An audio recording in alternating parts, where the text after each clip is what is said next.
Hi, thanks for stopping by again. As you can see, it's a beautiful sunny day here in Virginia, and the sun is out, the wind is blowing. As you can see out the back window, the trees are moving, and so we're getting uh, some bad photography today because of the skylight that's here in the room. So bear with me. I think you'll enjoy the story anyway. I'm going to do something a little different. I'm going to do part two of the story I told last week about my great-great-grandfather, Daniel Marcus Burbank. The story actually goes on, and I wanted to share just a couple other things with you.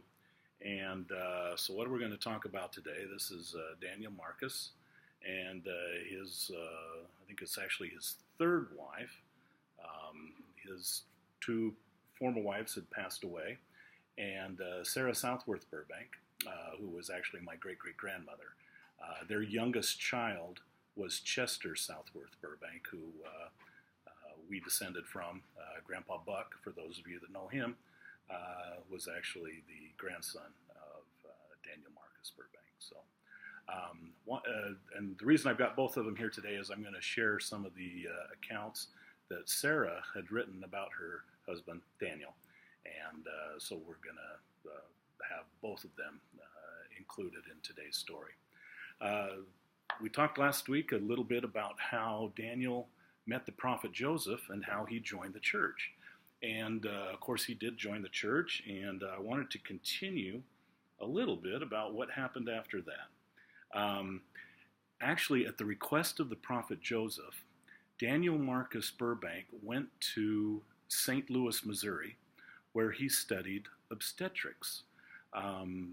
They decided it would be important to have somebody who had been medically trained to help in the delivery of babies. And so he did that. He returned to Nauvoo, and here's an interesting story. This is written by Sarah Southworth Burbank. She says, "When Emma, the prophet's wife, was given up to die by the doctors, the prophet Joseph called Daniel Marcus Burbank to come and see her.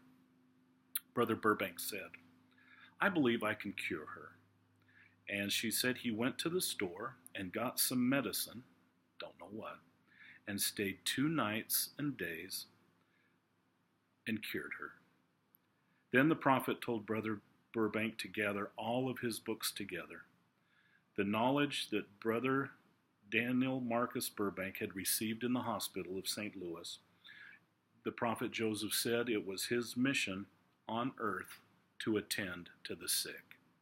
And so great-grandpa Burbank was, or great-great-grandpa Burbank was instrumental in training many of the midwives to deliver the babies, not only in Nauvoo, but also across the plains, and even when they reached Zion in the valley. Now, Brother Burbank was a carpenter, and he was a carpenter doing a lot of the woodwork in the Nauvoo temple, and he also helped to guard the temple at night from vandalizing mobs. This is written out of a record book by Daniel Marcus Burbank. He said, "Whilst living in Nauvoo, times were very hard for the saints while building the temple. Our labors were great, for we had to labor days and guard nights. There were many attempts made to burn the temple, but sometimes by false brethren seeking to kill the prophet Joseph, kidnap him, or run him into Missouri and there hang, burn, or otherwise destroy him. So many times we had to turn out and take the prophet away and fetch him home again."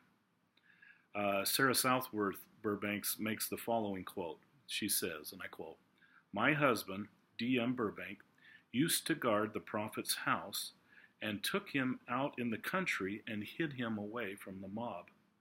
He dressed himself in his mother's old dress and bonnet, and took her cane and basket, bent over, and walked past the mob and got away. My husband guarded the prophet just before he was taken to Carthage, where he was put in the jail." Now, I can't get from the story whether it was great-grandpa Burbank, great-great-grandpa Burbank who dressed up in his grandma's clothes, or his mother's old dress, or was it the prophet Joseph? I'm not sure. But anyway, I thought that was an interesting story. Now, we now come to the story I really wanted to share with you today. The year is 1869. Early in the year, it is January 1869. The Burbank family is now living in Brigham City, Utah.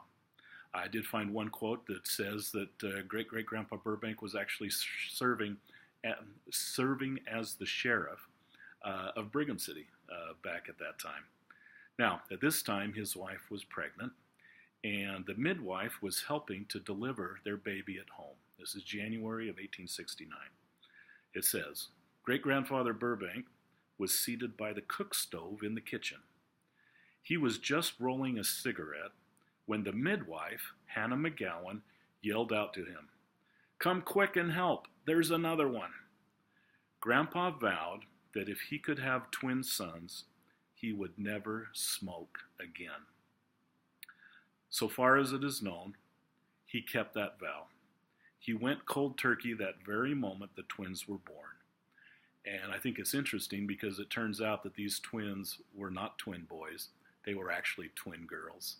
And apparently he felt that he had made the commitment and the covenant with the Lord. If he had twin boys, well, he had twins. He figured, I guess that's good enough for the Lord, so he kept that vow. And apparently from that point on, he never smoked again, which I thought was kind of interesting. Great-great-grandpa Burbank died in January of 1894. He was 79 years old. Funeral services were held 2 days later in the Brigham City Tabernacle and on January 14th of 1894. Speakers in that funeral service included, at that time, Apostle Lorenzo Snow, who would later become the president of the church, the stake president up in Brigham City, a man by the name of Rutger Clausen, who would later become a member of the First Presidency and also president of the Quorum of the 12 Apostles, a counselor in the stake presidency by the name of Charles Kelly, Bishop Jensen, and Bishop Watkins. It said at the funeral service there were 4 sons, 7 daughters, 24 grandchildren, and 800 people in attendance at the Brigham City Tabernacle. Great-great-grandpa Burbank is now buried in the Brigham City Cemetery. I just thought that was kind of a neat story. I got a kick out of the rolling the cigarettes and making that vow. So anyway, thanks for stopping by, and we'll talk to you next time. Bye-bye.